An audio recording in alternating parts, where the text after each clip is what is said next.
Good afternoon, everybody. Happy Friday. We've made it. Okay, as you all know, the President is headed to Warsaw on Monday night, where he will meet with Poland's President Duda and the leaders of Eastern Flank NATO allies to reaffirm the United States' unwavering support for the security of the alliance. He will also deliver remarks ahead of the one-year anniversary of Russia's invasion of Ukraine. And joining me today from the National Security Council is John Kirby, who will preview the trip. John, do you want to go? Yeah, sure. Do you it's all yours. No. I know we were talking about something else back there, but we're not going to. Yeah. Well, now you open it up. I know, right? It had something to do with my age, I think. Thanks, Karine. I appreciate it. And thanks, y'all, for giving me a chance to come up here and talk on Friday. But as Karine just mentioned, the President's very much looking forward to his trip to Warsaw next week, which is ahead, of course, of the one-year anniversary of Russia's brutal and unprovoked invasion of Ukraine. After he lands on Tuesday morning, he will meet with President Duda of Poland to discuss our bilateral cooperation as well as our collective efforts to support Ukraine and to bolster NATO's deterrence. Poland, as you know, is a close NATO ally and has been a critical supporter of Ukraine over the past year. President Biden will thank President Duda and, in fact, the Polish people for the $3.8 billion in military and humanitarian assistance that they have provided to Ukraine over the past year, and for all the efforts that the Polish people have done to generously welcome more than 1.5 million refugees from Ukraine. The two leaders will discuss Poland's important logistical role as well in helping the U.S. facilitate deliveries of military and humanitarian assistance to Ukraine from not only the United States, but from our allies and partners. The President will also have a chance to thank Poland for how they have hosted now an increased number of U.S. forces, including those that are permanently stationed and those who were deployed to Europe as part of our force posture adjustments, the ones that we announced last year following Russia's invasion. There are some 10,000 American troops in Poland right now, most of them on rotational orders. On Tuesday evening local time, President Biden will deliver remarks in Warsaw on how the United States has rallied the world to support the people of Ukraine and as they defend their freedom and democracy. President Biden will make it clear that the United States will continue to stand with Ukraine, as you've heard him say many times, for as long as it takes. And on Wednesday, President Biden will give a chance to meet with the leaders of the Bucharest Nine, otherwise known as the B9. And these are largely the group of Eastern Flank NATO allies who are basically and quite frankly literally on the front lines of our collective defense right now. And he'll do so to reaffirm the United States' unwavering support for the security of that alliance and transatlantic unity. The leaders will discuss our efforts over the past year to strengthen NATO, which is stronger and now more united than it has ever been, and how each of our nations will continue to work together as allies to continue our unwavering support for Ukraine. Now, this is an important trip for the President, and it comes at an important moment. It also follows days of diplomacy at the Munich Security Conference, where the Vice President, the Secretary of State, the Senior Director here at the NSC for Europe, and many other cabinet members, administration officials, members of Congress are all meeting with our allies and partners to discuss our enduring support for the people of Ukraine, as well as our transatlantic unity and our ironclad support for our NATO allies in light of all the changes to the European security environment over the last year. And as the President believes, that security environment has changed. Not is changing, not will change, has changed. In fact, Vice President Harris is meeting with foreign leaders, including Chancellor Scholz of Germany, President Macron of France. Tomorrow, the Vice President will deliver a keynote address about our support for Ukraine and the atrocities that Russian forces continue to commit against the Ukrainian people. As you all know, close coordination with our allies and partners has been a priority for President Biden since taking office and throughout the past year as we support Ukraine. In addition to his engagements in Poland, President Biden is looking forward to hosting Chancellor Scholz at the White House on March 3rd, and the President will be speaking with a number of our allies next week on the phone, including Prime Minister Sunak of the United Kingdom, President Macron of France, Prime Minister Meloni of Italy. As we approach the one-year mark since this invasion, we can proudly say that our support for Ukraine remains unwavering, and our alliances and our international coalition in support of Ukraine remains stronger than ever. With that, I'll have you take some questions. Oh, no. We're back to my age again. Yeah. No, go ahead, Scott. Actually, I had a brief follow-up on the balloon incidents from earlier this week. Okay. Had you seen a story in Aviation Week that an Illinois hobby club feels like their balloon might have been a candidate for the balloon shot I've a week seen ago? that press report. Any response to that because it's very particular location and the last set of data that they got? Yeah, we just can't confirm those reports or what the remains of that balloon might actually end up being, and we haven't recovered it, so it's very difficult till you can get your hands on something to be able to tell. And because of where it is over Lake Huron, I mean, we all have to accept the possibility that we may not be able to recover it. But quick follow on, the president said yesterday, he stood by it, that it was out of an abundance of caution. But an anecdote like this, does it make any sort of reconsideration of perhaps this was an overreaction at any point over the past week? So I'd ask you to, just for a second, put yourself in his shoes. Especially, certainly in light of the Chinese spy balloon and what was a very real, certainly very sizable, and tangible security threat, surveillance threat to the United States in the wake of that. So the military fine-tunes their radar parameters to see more, and of course they're finding more. And you got these three, and they're unidentified, they're not responding to any kind of communication, so we don't know who owns them or what their purpose is. And they're flying in sovereign U.S. airspace. They're also at altitudes that could affect the safety of civilian air traffic, and based on the flight path and the prevailing winds, potentially moving over sensitive military sites. And the military leaders come to you and they say, Mr. President, we don't know what these are. We're concerned about what they could be and about where they could be going and what the purpose might be.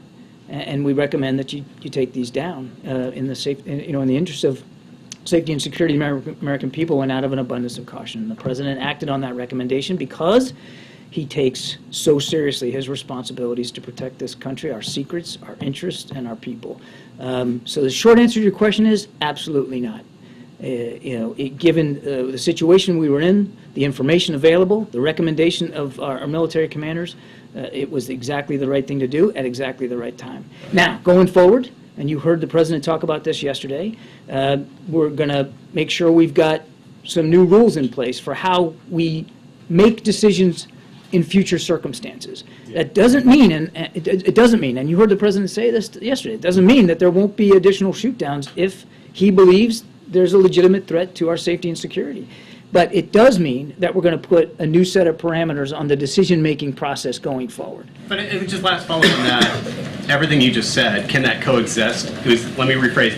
And there any feeling of frustration of perhaps this was a $12 hobby balloon from a group of kids in Illinois after the fact? Again, given the information that we had at the time, and the legitimate concerns about potential surveillance in the wake of the Chinese spy balloon, you make decisions based on the best information that you have, and ultimately you have to come down to some core principles when you're making decisions as Commander-in-Chief. And of course, the most core principle of all is safety and security of the American people and our interests. So again, I say to you, the short answer to that is no. And frankly, given the circumstances in light of what happened with this spy balloon, wouldn't that be a better outcome if it turns out that they were in fact civilian or recreational use or a weather balloon and therefore benign, which is what the intelligence community thinks? Isn't that a better outcome than to have to think about the possibility of greater threats to our national security? Thanks, Karine. So, John, I take that to mean you guys don't have any plans to reimburse the bottle cap balloon brigade? I don't know of any plans to reimburse. We honestly don't know what this is. More generally speaking, what can you tell Americans about what they should expect in the future, understanding that these new parameters are going to be classified? If they see something in the air, should there be any concern that a missile is going to follow it? Again, we're not going to rule anything out, in or out, in terms of how we're going to treat with additional potential unidentified aircraft. I thought the President did a terrific job yesterday of putting this into some context and making it clear to the American people that their safety will always come first, that these are likely, we're going to find out that they were likely of a benign purpose and not a threat at all. So there shouldn't be any overarching concern by the American people that the skies are somehow full of attack balloons or that they're at greater risk. If anything, you look back at how we dealt with this, again with information that we had that wasn't complete, but yet legitimate concerns about a threat, and dealing with that threat safely and efficiently. Nobody hurt as these balloons were taken down. And I think that should give the American people a measure of comfort and confidence. But the president wants to make sure that as we go forward, we do so smartly and we do so effectively. And that's why he wants a set of new rules determined so that we can now deal with these in a perhaps a different way, go in the future. While we have you here, what can you tell us about this ISIS raid in Syria? Yeah, so I think you saw Central Command put a statement out that last night U.S. military and SDF partnered forces conducted a helicopter raid against an ISIS senior leader, a man named Hamza al-Hamzi. And he was overseeing the group's deadly terrorist network in eastern Syria before he was killed in the raid. As the Pentagon has reported, an explosion during the raid also resulted in 4 U.S. troops and 1 other working dogs suffering some injuries. The troops and the working dog are in stable conditions, are being treated at a U.S. military facility, U.S. medical facility in Iraq, and I think the Pentagon will have more information on that. Okay, in the back. Thanks, Karine, and thanks, John.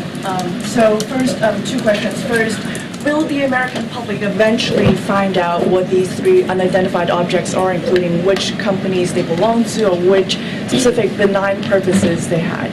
We would like nothing better, but I can't sit here and promise you that we'll get to that level of fidelity of detail.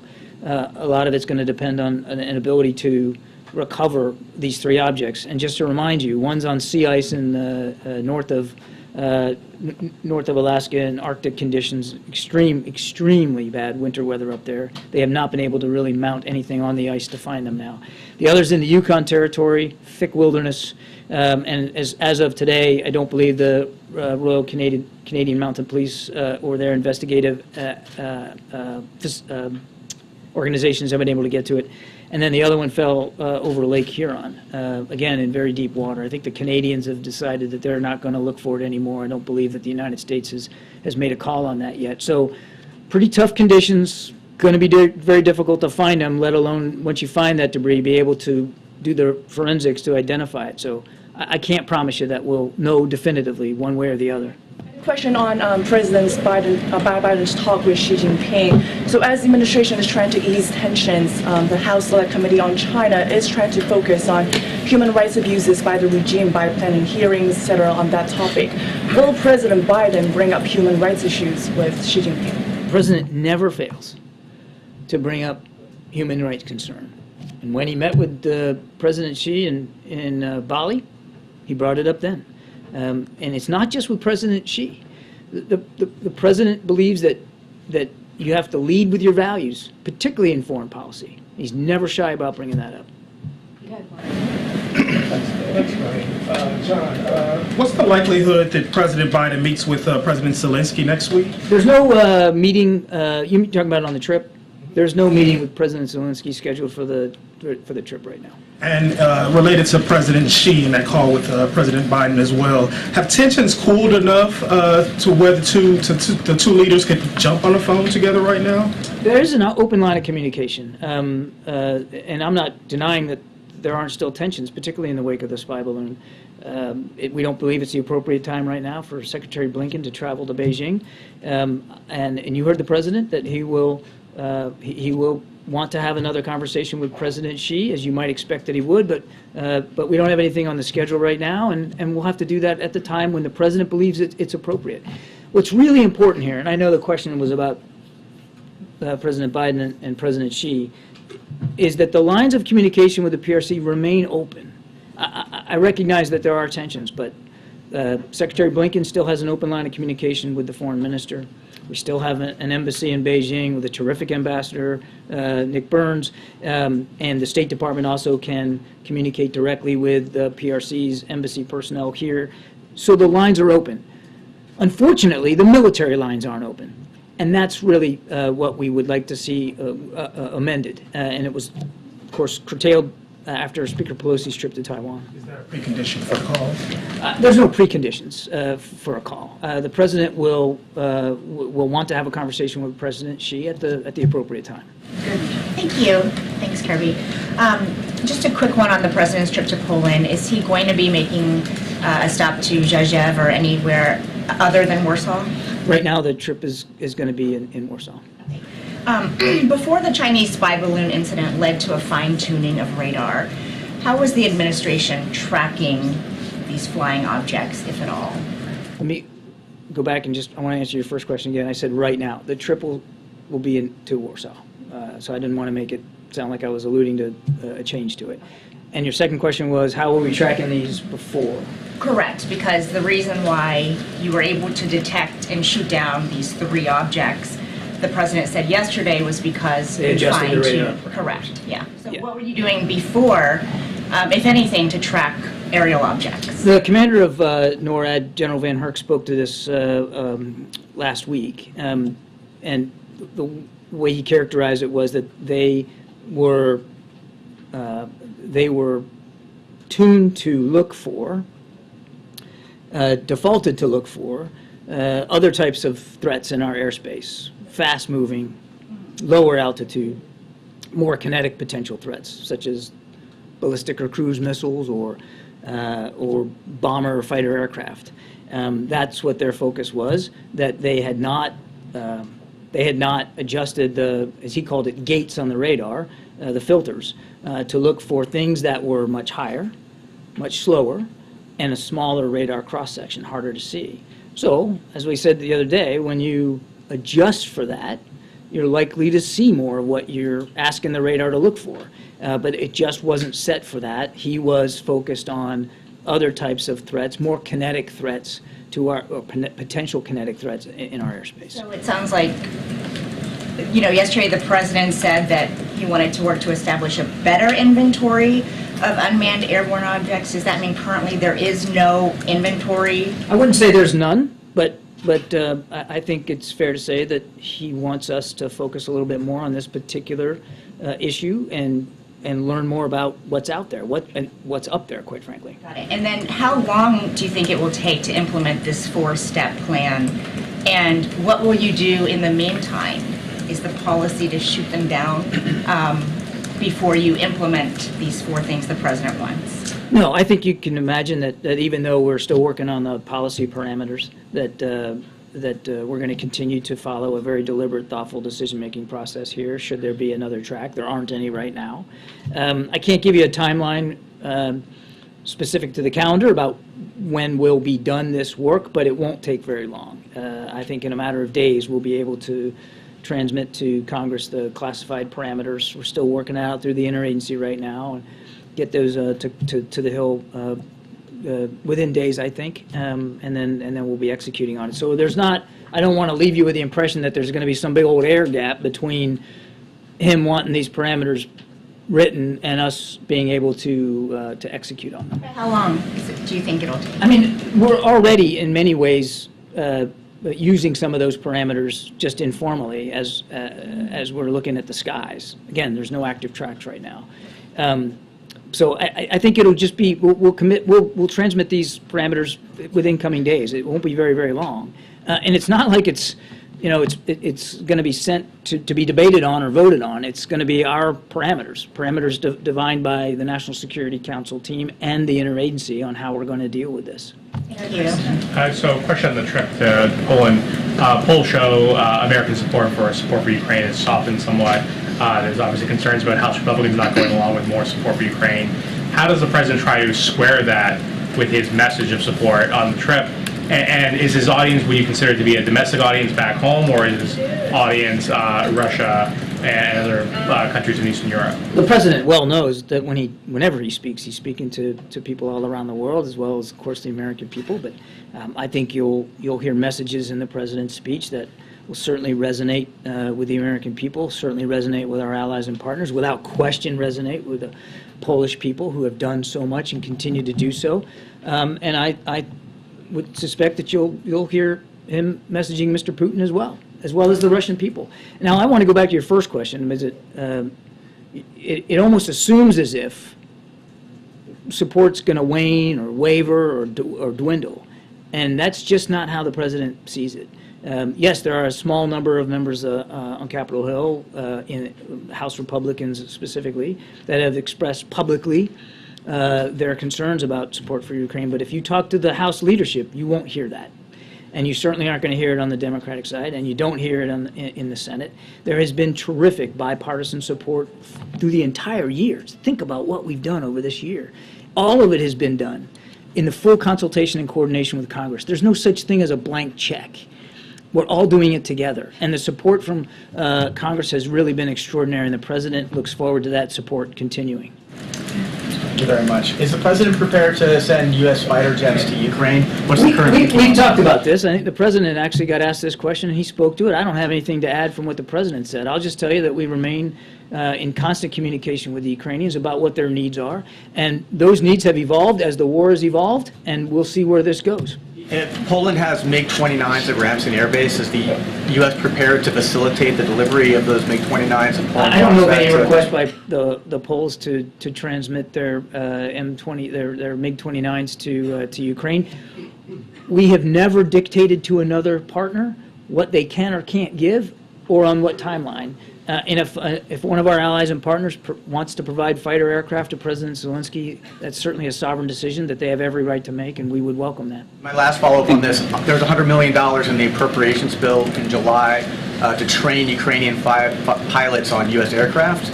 What's the status of that training? There's no training underway right now because there's no commitment by the United States to provide fighter aircraft. But you don't have to have a fighter aircraft to do the training. There's no training underway right now, but fighter pilots. Thank you, Karine.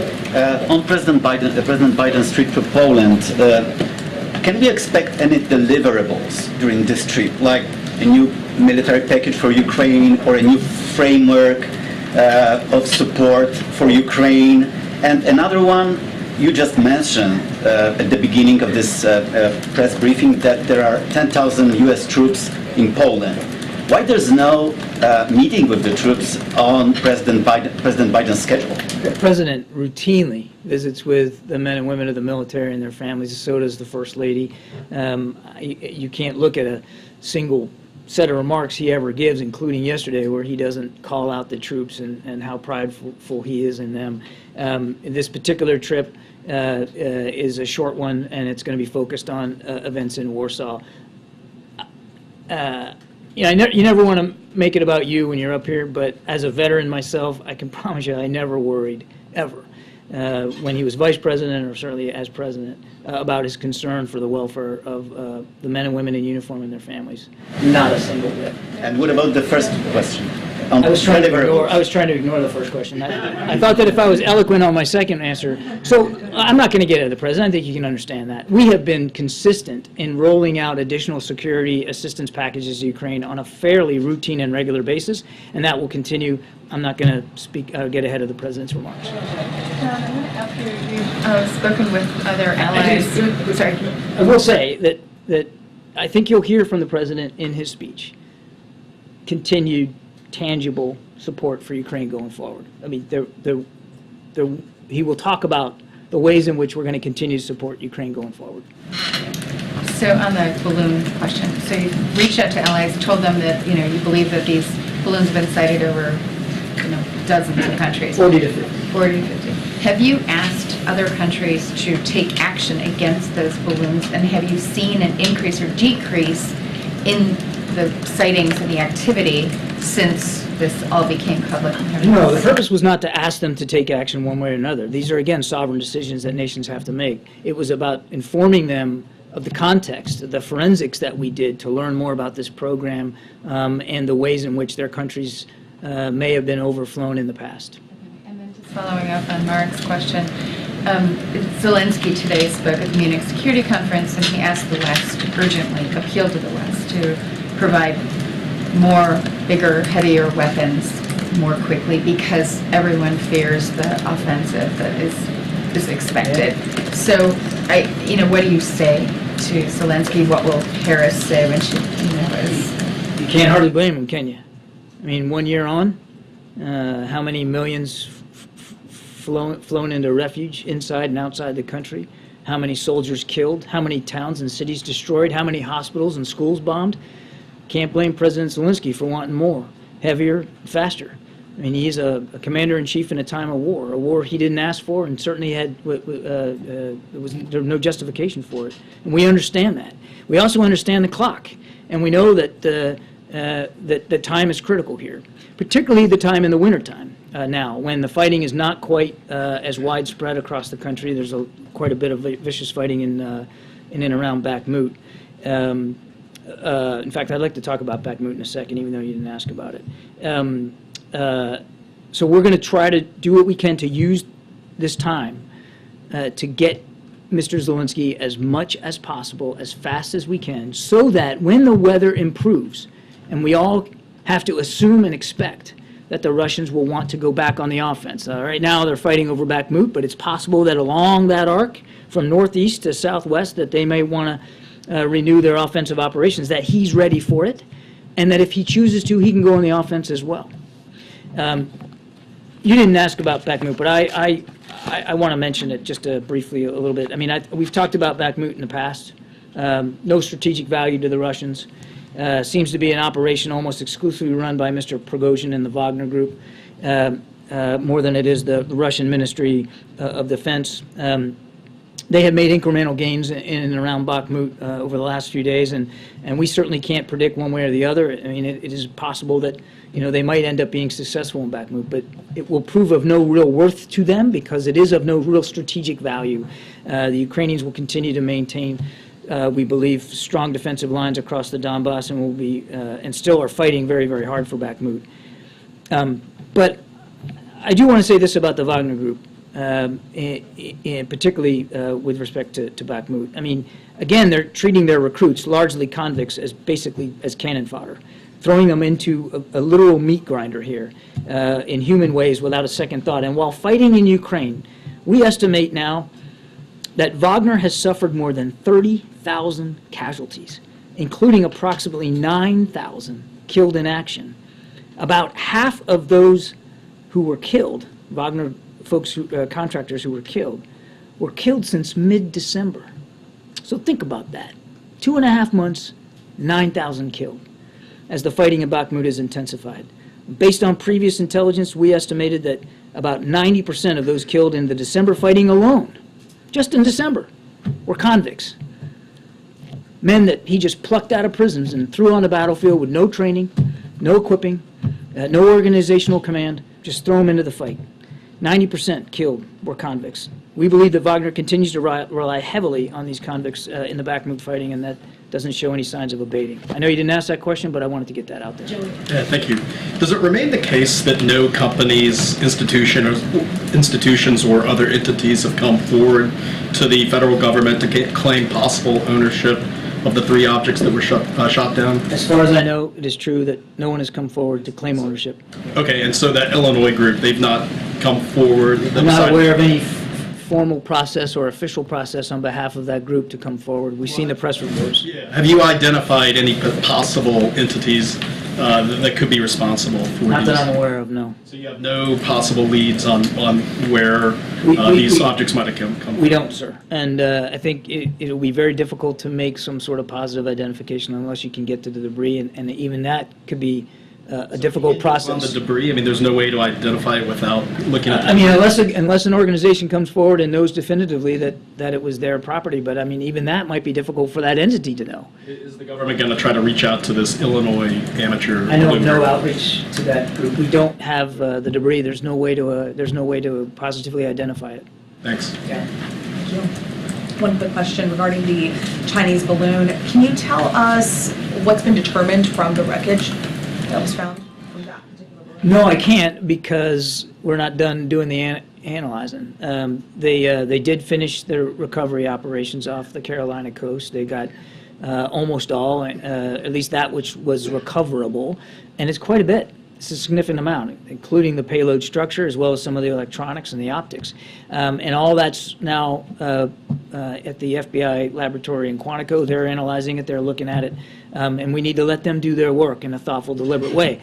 I want to caveat all this by saying there may be some things we will not be able to disclose, and I think you can understand why that is. But we're going to exploit this material as best we can. We learned our lot already from the balloon by surveilling it while it was flying over the country. We're going to learn even more, we believe, by getting a look at the guts inside it and see how it worked and what it was capable of. What about the information the Chinese was able to learn about the U.S. based on that surveillance? Again, we'll have to get inside it and do the best we can on the forensics of it. That said, we do not believe that they were able to get anything additive to what already they were able to get through other sources, because we could predict its flight path along that jet stream over the continent. Because it was moving slow, we were able to put in place protocols at sensitive military sites in the country, particularly in the Midwest, to limit any collection ability. So we don't believe that the balloon was able to collect anything of great significance, certainly nothing additive to what the Chinese may have already been able to do through other means. Thanks, John. A year ago in Poland, the president said that Vladimir Putin shouldn't remain in power. We were later told that this wasn't a call for regime change. Given that we're now 1 year on, the war has dragged on this time, is there any change in the US approach? Do you think removing Vladimir Putin from power in Moscow would help bring an end to this war? There's no change in our policy with respect to the Russian government. What could end the war is real simple. I mean, it ain't hard. All he's got to do is take his troops out of Ukraine. They don't belong there anyway. Pull them out. The war would be over. Thank you very much, Karine, and thank you, Admiral. Two questions about this whole series of military shoot-downs.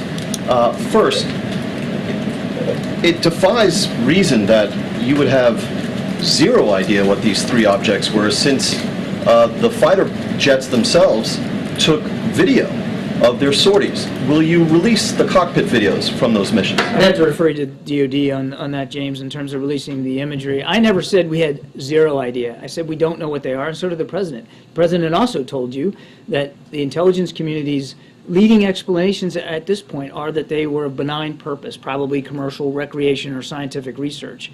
But we may not be able to go to 100% certainty on that unless or until we can get to the debris and analyze it. And as I said earlier, that task alone is going to be very difficult. And I can't predict with certainty that we're actually going to be able to get recover the debris. But we never said we had no idea. We can't prove definitively. The intelligence community has helped us try to do some analysis on this, and that's their leading explanation. So you have tried to portray this entire sequence of events as one in which the commander-in-chief demonstrated good judgment at the right time and did the right things. The president's critics obviously see it differently. And what they depict is a commander-in-chief who, according to the Washington Post reporting, was able to track this Chinese spy balloon from the inception of its mission off of Hainan Island all the way to U.S. airspace and across the country. And eventually that was shot down after the Chinese had a good look at whatever they wanted to see with that balloon, and who then presided over a series of missions in which millions and millions of dollars were spent and missiles were fired at objects that you now concede most likely were benign in nature. And that suggests a commander-in-chief who overreacted after allowing the Chinese spy balloon to do what it did, and then went trigger-happy on a bunch of kites and balloons that had no military threat to them. What do you say to that depiction of events? I've already reacted to that exact criticism in the first question of the briefing. I've already reacted to it. No Americans in the air were hurt. No Americans on the air in the ground were hurt. James, no significant surveillance achieved by the Chinese spy balloon. And now we have an opportunity to learn even more about this program, a program that we started to really study in earnest when we came into office. No apologies here. You make the best decisions you can with the information you have and at the recommendation of the leaders in the Defense Department who are going to have to execute on that mission. The President did exactly that. He put the safety and security of the American people first, and he will never apologize for that. Nor should Everything he. you know now, knowing everything he knows now, would he take the exact same steps and shoot off these expensive missiles at these benign objects? We're going to put some more policy parameters in place, James, to govern the way we handle these going forward. You make the best decisions you can with the information you have at the recommendation of military leaders. I can't say it any more than that. Thank you, Karine. John, you've said often, actually, let me just really clarify one more thing before I move on to Ukraine. Have we I can't imagine anything I said needs to be clarified. Yes. Have we put forward the formal request to the Chinese for the call with President Xi? Okay, so there's no formal request just yet? No. Okay. That doesn't mean it's not going to happen. Or the President still doesn't want to talk to President Xi. He will. Understood. On Ukraine, you said often that Ukraine gets to decide when it wants to negotiate. But at this point, is there any serious effort, or is there any effort from the administration side to look at pathways to peace? Do we have any idea of what those pathways to peace might look like?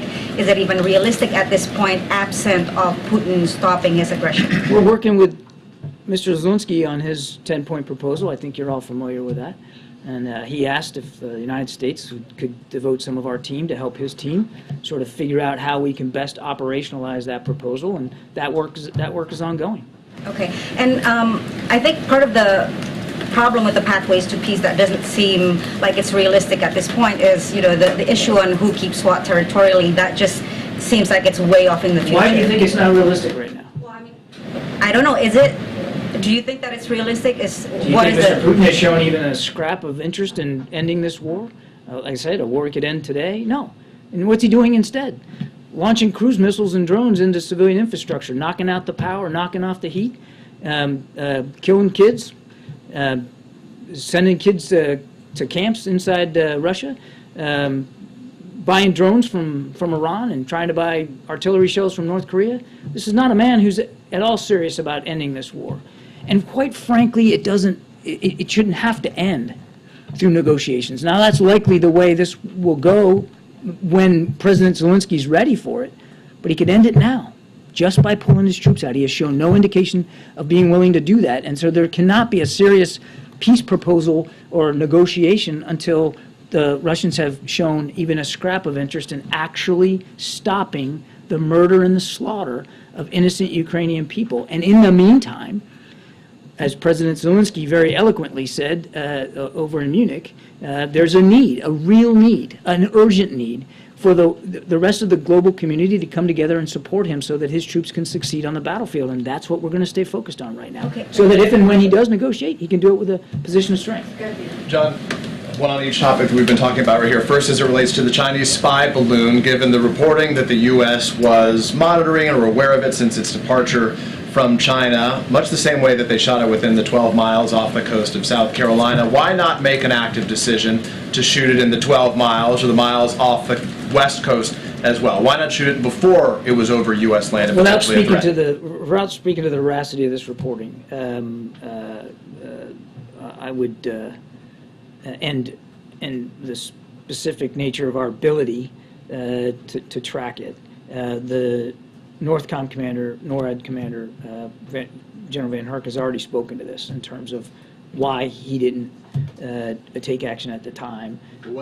Wasn't he speaking to when it was over the United States? No, he was speaking to, he got asked specifically about approaching Alaska and why he didn't take action, and he talked about no hostile intent, no hostile threat, and concern for lives and livelihood on the ground. Do we have a domain awareness gap? He has identified a domain awareness gap. As part of this review that's taking place in some So it's not a review. We're simply developing. Part of this effort. We are developing new policy parameters that are going to be helping us with the decision-making process, Peter. Now, General Van Herk talked about a domain awareness gap. Some of that gap has been addressed by fine-tuning the radars and making them more sensitive to things that are high, slow, and small. And we'll certainly continue to work with the Defense Department as they begin to move forward. They got a new budget they're working on. If there needs to be more resources applied to this particular challenge, then that's certainly a conversation worth having. Then lastly, about the trip. In late January, the administration announced Dozens of Bradleys would be sent to Ukraine. Any update? Those obviously needed to be built. Any update on the timetable within which those will be delivered to Ukraine? I think you're getting a little confused. The Abrams tanks are being procured through. Correct. I meant to say. funding. Yes, correct. They are. I don't know where they are in the procurement process. That's a better question for the Defense Department. I'd refer you to those guys. But it's going to be many months before they can be contracted for, built and procured, and getting them into Ukrainian hands. It's going to be a while. Good, Ariel. Thank you. When the president says he's going to support Ukraine as long as it takes, does it mean that if President Zelensky decides to launch a battle to retake Crimea, the president would support him as well? And another question, can you confirm that the top Pentagon official has arrived in Taiwan for a visit? On the first question, I'm not going to get into a hypothetical. I'm certainly not going to hypothesize about potential future operations that the Ukrainians might or might not conduct. That's up to President Zelensky and his team. When President Biden says as long as it takes, he means as long as it takes. He's not trying to be cute by half. There's no special way to interpret that. He means as long as it takes. Hopefully it won't take any longer than another day or so. But I think we all know that's not the case. So when he says it, he means it. And I think all you got to do is look back at the last year, at the unprecedented amount of assistance, security assistance alone. Forget about just the financial and humanitarian assistance that the United States has not only provided but led the world in providing. So he stands by that. And I can't confirm your other question. You'd have to talk to my colleagues at the Defense Department. I don't have detail on the schedule. Are you able to provide any update on whether there are discussions of other Western leaders coming to Poland while President Biden is there? There have been rumblings that Rishi Sunak could come. Rumblings? That's the best word I can come up with. Rumblings that what? Rumblings that Rishi Sunak, Macron could come to Poland while the president is there next week. Yeah, I don't know of any plans. You'd have to talk to their offices about their travel. As I said, he does look forward to meeting with the B9, the Bucharest 9 leaders. So there will be leaders from the eastern flank countries of NATO coming to Warsaw to meet with the president, with President Duda. I do not know about, I don't know about anybody others. And then just one follow-up. I did say in my opening statement that he will reach out to Prime Minister Sunak, he will reach out to Prime Minister Meloni of Italy, and he'll talk to President Macron of France next week. He's anticipating conversations with them next week. Okay, thank you. And then does the White House have any sense of when it will need to go back to Congress and ask for another security assistance package for Ukraine? No. I mean, again, hopefully we won't need to. But we'll certainly be prepared to. We are still executing, in the early phases of executing on the appropriated funds we got at the end of the last Congress, which was some $42 billion. Much of that was devoted to security assistance, and as you can see, we've already started sending packages. And we believe that this funding will get us through much of this year, and I just don't have a date certain where I would tell you we'd have to go back. But obviously, if we feel like we need to, back to the President's comments about as long as it takes, we'll do that, and we'll do that at the appropriate time, well in advance of the expiration of any existing funds. Natalie? Priscilla. Priscilla. Yes. Well, welcome to Well, you got the close. Thank you. No, not close at all. I was trying to be nice. Well, welcome to the big one. Thank you. On next week's visit, are there plans for President Biden to cross into Ukraine? No. And then on the balloons, the protocols and the way they've been adjusted now and how the parameters will be adjusted in the future, does that give the administration confidence that objects that are benign in nature won't be shot down? What I can tell you is these parameters will help us sharpen the decision-making process now that we are looking for more and finding more. And you think, then that's appropriate. But I'd also point you back to what the President said. If he deems something as a threat, he's not going to hesitate.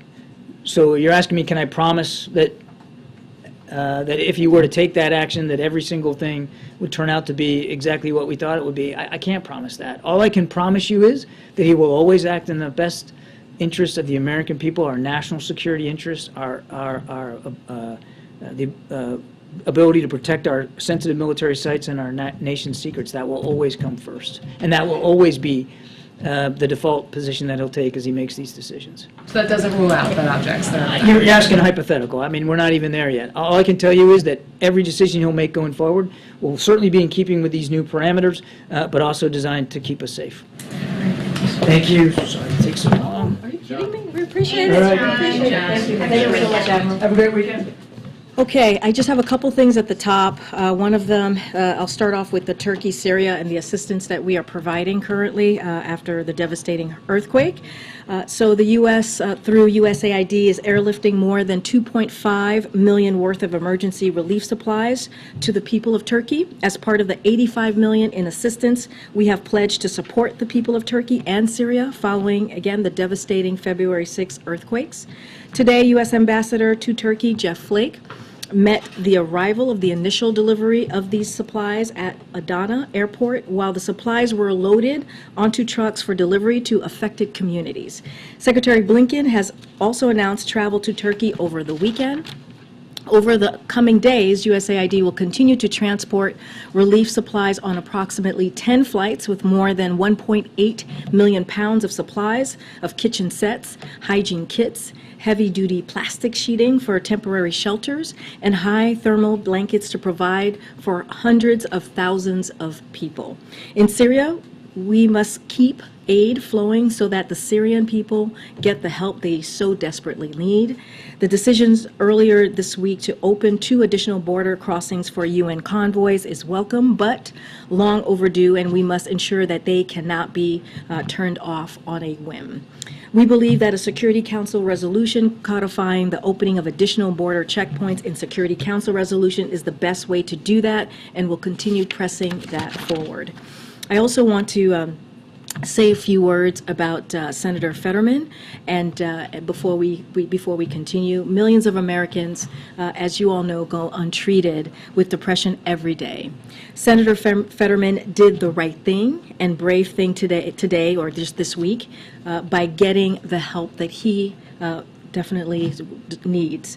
So the president is committed to making sure every American can get help they need too, which is why he made addressing mental health a priority from his earliest days as president. His administration has made unprecedented investments in expanding access to mental health services, including better incorporating mental health into the broader health care system, securing bipartisan funding to get more mental health resources to schools, and bolstering the 988 suicide hotline. In his State of the Union speech just last week, the president continued to call for Republicans and Democrats to work together to get this done. As the president and First Lady shared this morning, they are thinking about John, Giselle, and their entire Fetterman family today, and they are grateful to Senator Fetterman for being an example to this. And briefly, and last, I want to say to all of you, yesterday Secretary Walsh announced that he will step down from his role as Labor Secretary in the upcoming weeks. As the President said in his statement about the Secretary's departure, Secretary Walsh is one tough union chief, and his record at the Department of Labor is a testament to the power of putting a card-carrying union member in charge of fighting for American workers. Through the Secretary's leadership, the administration has helped unions secure a historic pay raise for rail workers, continued the fight for paid sick days for all American workers, strengthened workplace protections, and ushered a historic surge in union organizing. Secretary Walsh's work has made life better for millions of working Americans and will serve as a model for all future labor secretaries who truly value American working people. We certainly wish Secretary well in all his future face-offs and also puck drops. So good luck to you, Secretary Walsh, and we can start the briefing. Okay. So question on House Oversight Committee wants to examine the U.S. pullout from Afghanistan, a second Republican-led investigation into the withdrawal.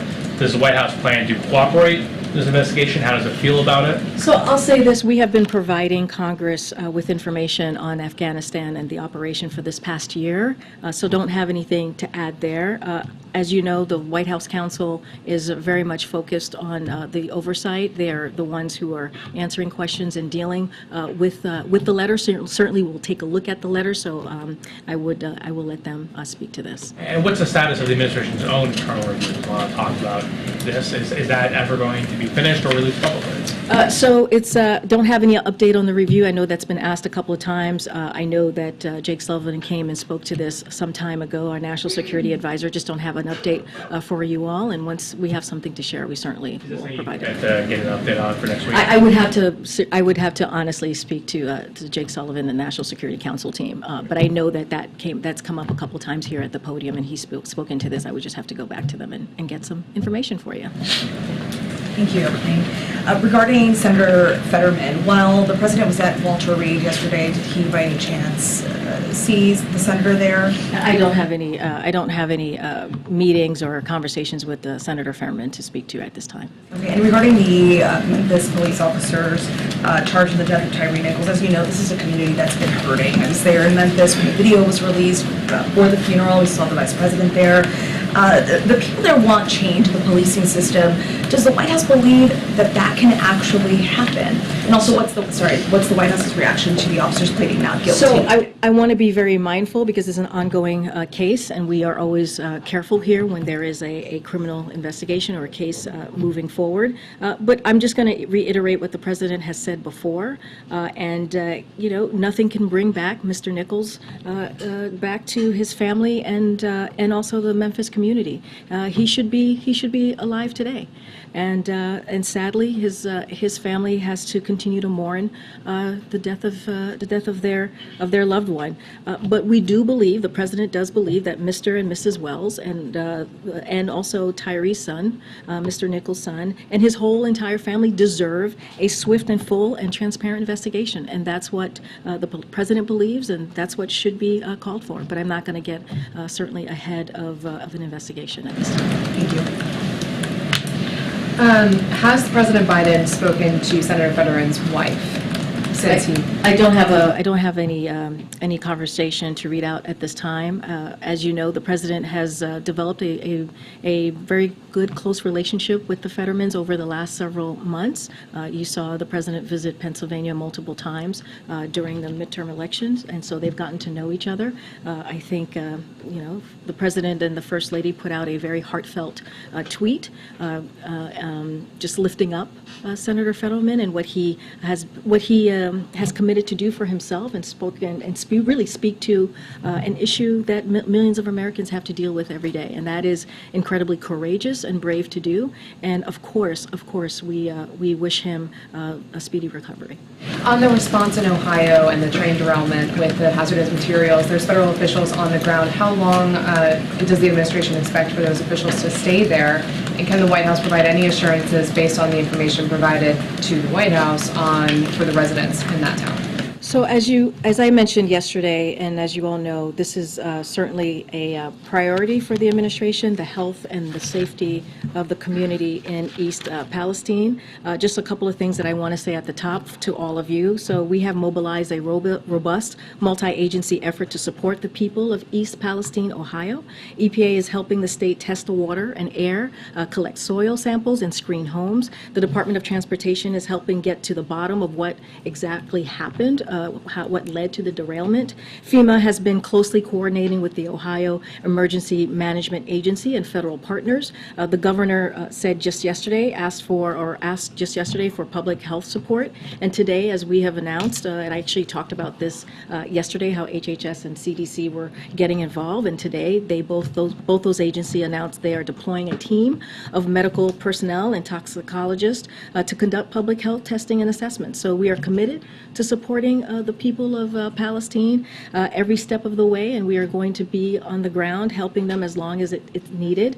And also we're going to hold Norfolk Southern accountable as well. And we're seeing that accountability. We're already doing that process. Karine, you've got a bunch of personnel changes happening at the White House and openings. How quickly will you be announcing nominees for the Labor Department job and to replace, Leo Brainerd at the Fed?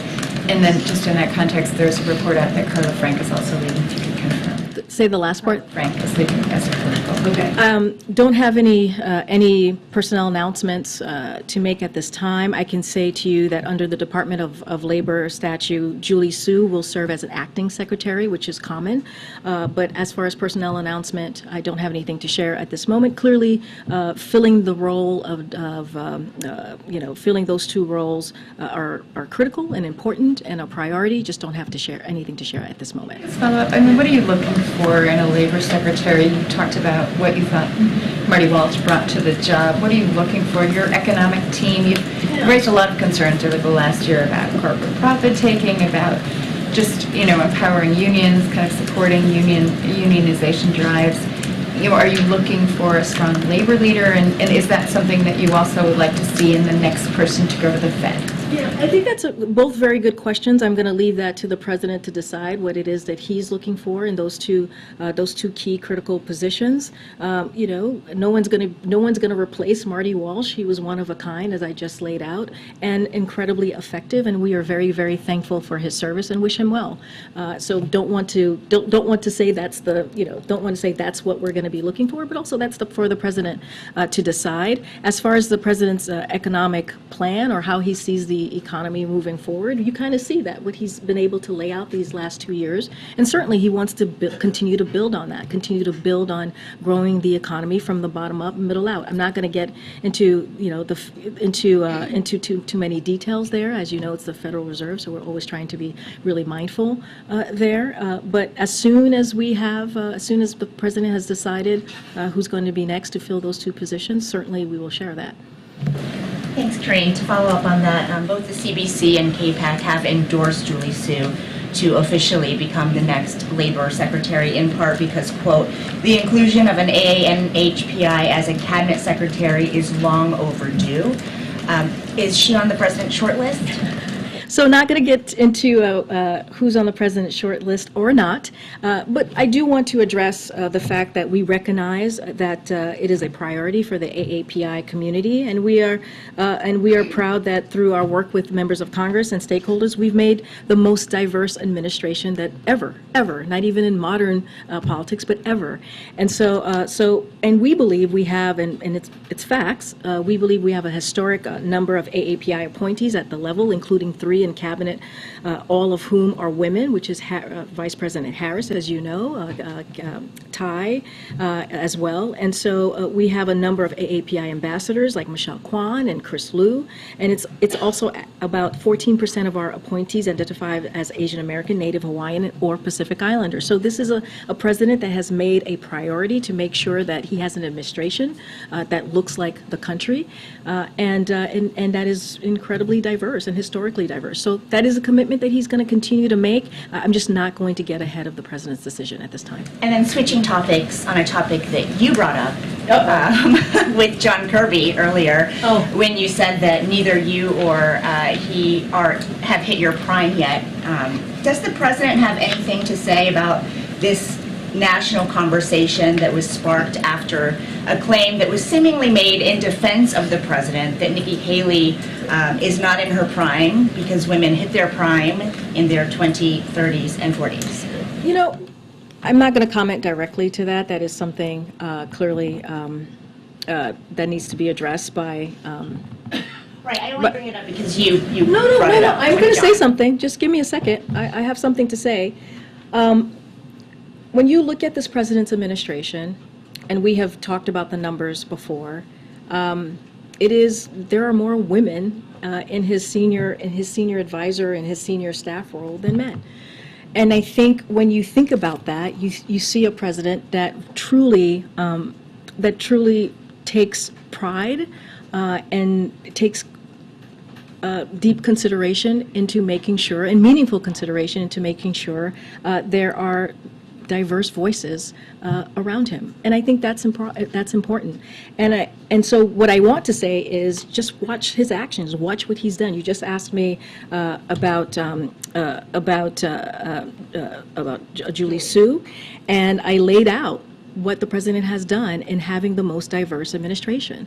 And so I think all you have to do is look at the numbers, look at the people around him, look what he's been able to do, look how he's lifted up different communities, including women. And I'm just going to leave it there. It is clearly, truly a priority for him, and I'll just leave it there. If I could ask you very quickly about that raid that took place in eastern Syria, just because John Kirby didn't get to it. Has the president been briefed on the circumstances? Has he had any conversations with those who were wounded? Any more detail about his relationship to that event? So the president has been briefed. I don't have anything more to what John Kirby just laid out. I would refer you to the Department of Defense on any specifics on who's been wounded or any details, other details outside of what John Kirby laid out, but don't have anything else. Did the president sign off on that raid? Obviously, it was successful, as the DOD or the CENTCOM reported. Was the president a part of the decision-making before it took place? Again, I don't want to get into too much of specifics on this, but when it comes to situations like this, of course, the president is closely involved. Can I ask you about the First Lady was supposed to travel to Indiana today? She didn't go because her office says that she's not feeling very well. Can you give us any better? Yeah, it's not so COVID. Is she okay? What's the going I can on? say from here that it's not COVID. She is under the weather, and I'll leave it there. But is recuperating. I'm not her doctor, so I'm not going to go into specifics on what it is. But I can say that she is indeed under the weather. It is not COVID, and her trip to Indiana that was supposed to happen today will be rescheduled at a later date. And I'll leave it there. Okay, obviously we hope she gets well soon. The last question Yes, we should. is about Rick Scott. As you saw, he edited his policy plan on sunsetting federal programs after 5 years to say it now exempts Social Security and Medicare. He says to the president, to Democratic and Republican leaders, that it was never intended to refer to Social Security and Medicare. And the White House is viewed as that end this conversation. Is the discussion over this issue done? What do you think? So I thought you would ask this question, so I have a couple of things to say to the senator. So I'll first say this, that the president congratulates Senator Scott on joining the post-State of the Union red wave, as we have seen from Republicans, acknowledging that they are, in fact, been attempting to put Medicare and Social Security on the chopping block, because that's what they are actually saying, that they were indeed attempting to do that. So for the past year, and we have the facts, the past year he has explained the absence of an exception by saying, if it's worth keeping, we're going to keep it. But make no mistake, his true colors are undeniable and on the record. They have been speaking at both sides of their mouths here. That's what Republicans in the Senate and Congress more broadly have been doing. Cutting Medicaid and Social Security benefits is a longstanding passion of Senator Scott's, as it is for a majority of the House Republicans who comprise the Republican Study Committee and many of his Senate colleagues, ranging from John Thune and to Ron Johnson. And so, for example, in 1990s, Senator Scott supported fully privatizing Medicare, and let's not forget, just weeks ago, they all said and were saying that they wanted to repeal the Inflation Reduction Act. By doing that, you certainly it would be one of the biggest cut to Medicare benefits if you were to do that. And let's not forget, the Inflation Reduction Act actually cuts down the deficit by $200 billion. So we thank Senator Scott for continuing to share his heart with the world. And we, with that, I'll just leave it there. I'm going to go to the back a little bit here. Yes. Thank you, Karine. I wanted to ask about the situation in Ohio.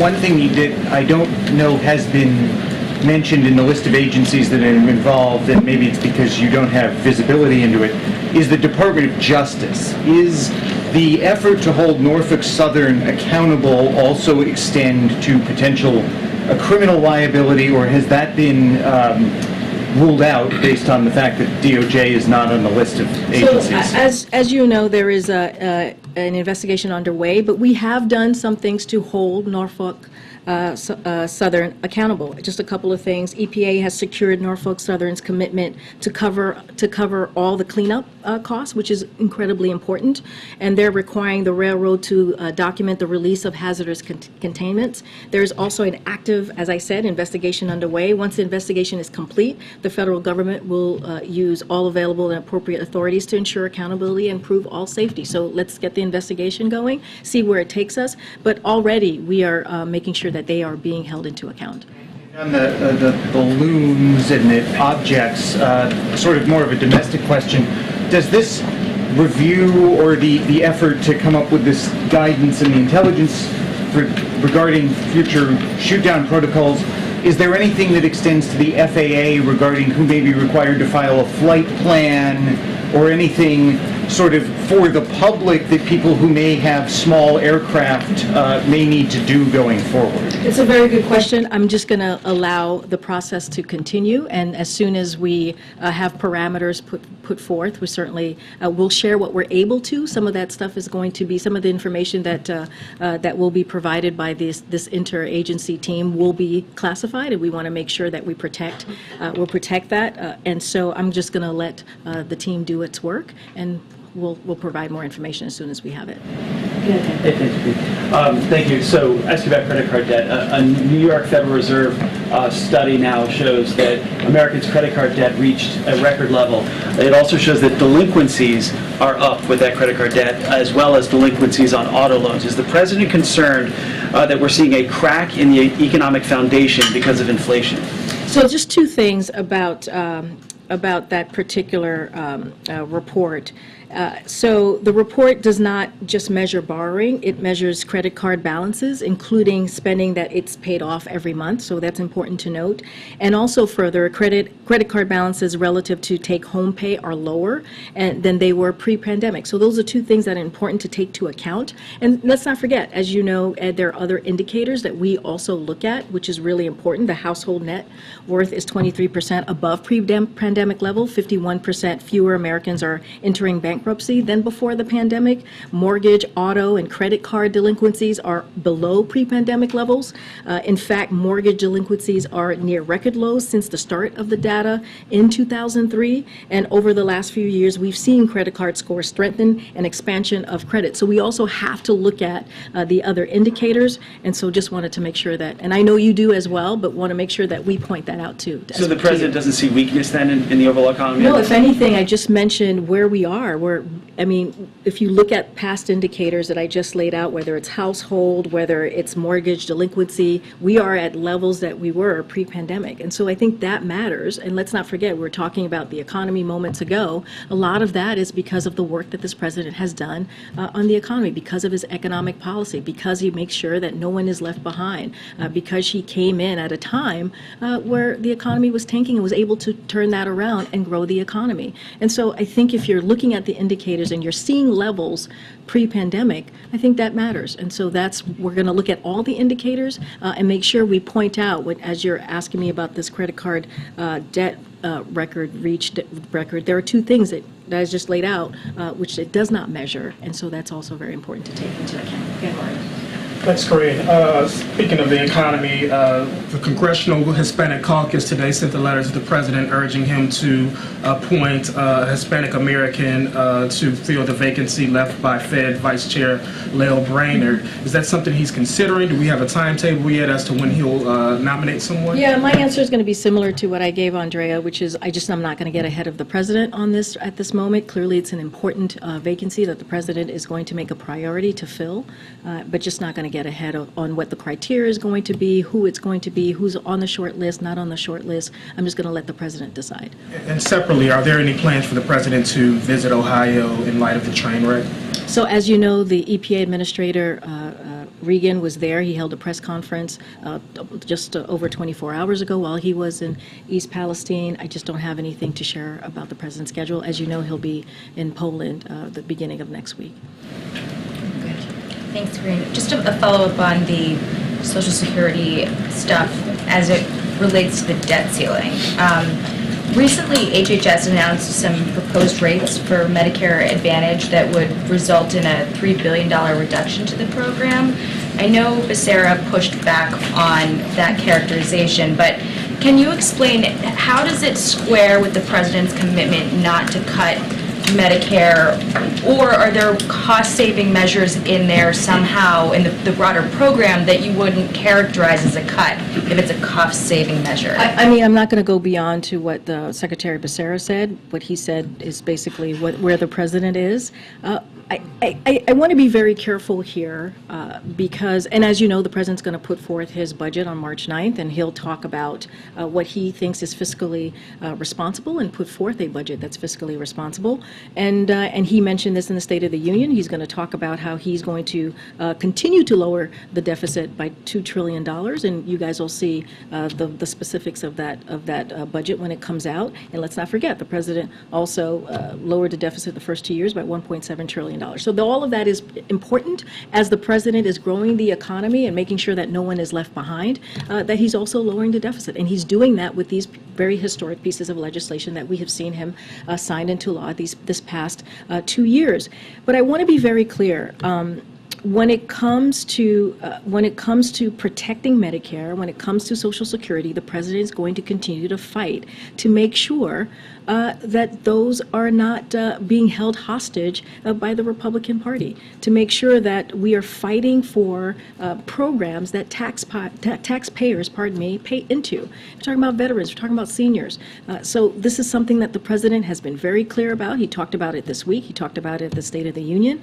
We need to make sure those programs, those life-saving programs for many Americans, millions of Americans, are not played with, just like what Republicans are trying to do. I just laid out moments ago how Republicans have been talking about for years, how they want to cut those really key programs for our veterans, for our seniors. And so the president, again, is going to continue to fight for those. Thank you. Thank you. Earlier today, when the White House released some background information on Ohio, one thing that was said by officials is that if Norfolk Southern backed off the commitment to pay for cleanup, then the administration would be prepared to issue a legally binding order to get reimbursed 3 times the amount. I'm wondering if that was just like a warning, or if there has been indication thus far, recent indication from the company, that they could back off that commitment. So I don't have any indication that they are backing off of that. I just laid out how that EPA is requiring or the company has committed to cover all cleanup costs. That is something that EPA has worked very hard on and is making sure that the company is doing. And from what I understand, they are going to do that. And as I said before, there is an investigation underway, and we'll know more, but I don't have any indication of what you just laid out. It was also said that a CDC team, as you were saying, was being dispatched, that they're going to be on the ground on Monday. I'm hoping you can kind of explain for people just why they're only hitting the ground on Monday, it's not happening actually now, but also why it didn't happen. This has been going on for a couple weeks now. Well, I want to be very clear. On February 4th, we had folks on the ground within hours. An EPA team. Yeah, EPA team, but this matters, right? This happened on February 3rd, and at 2 a.m. on February 4th, hours after the derailment, the EPA team was on the ground. So I just want to make sure that the American people understand that we did take action and folks were on the ground. So it is like multiple federal agency, again, we're on the ground, not just the EPA, within hours.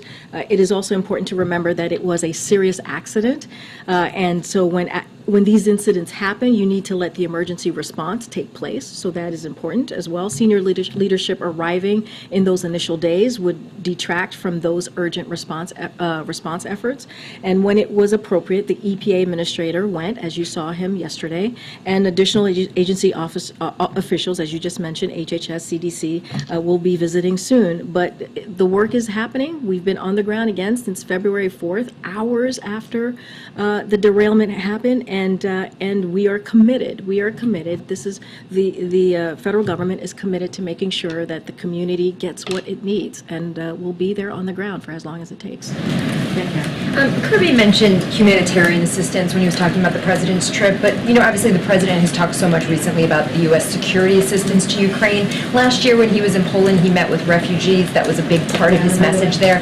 How much of this trip will be about that side of it? Will he meet with refugees? Will you add some component like that for this trip? I'm not going to get ahead of what we've laid out. He'll be in Warsaw, as you know. He's going to make a major speech, and he wanted to do this ahead of the anniversary. As you all know, the anniversary will be a week from today of Russia's brutal war against Ukraine.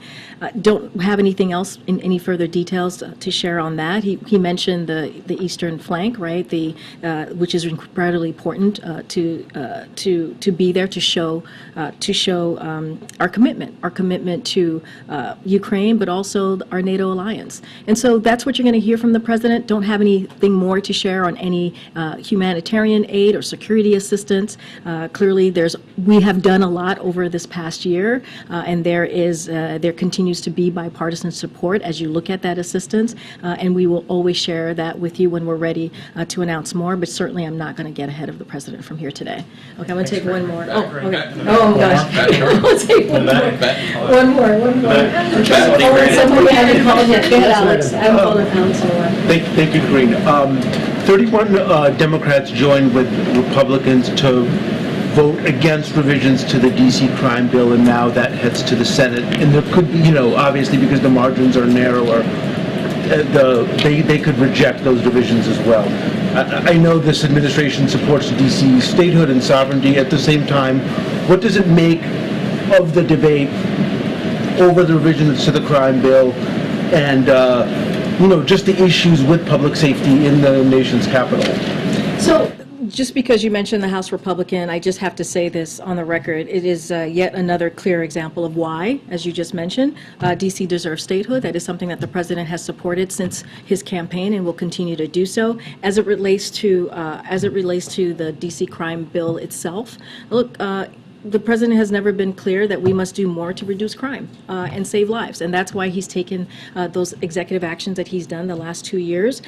He outlined, as you all know, the Safer America plan. The president believes that making our communities safer requires a couple of things: funding the police and promoting effective prosecution of crimes affecting families today, from gun crimes to carjackings to fentanyl trafficking, investing in crime prevention, including drug courts, mental health, substance use disorder services, homeless services, summer jobs, and mentoring for teenagers and young adults.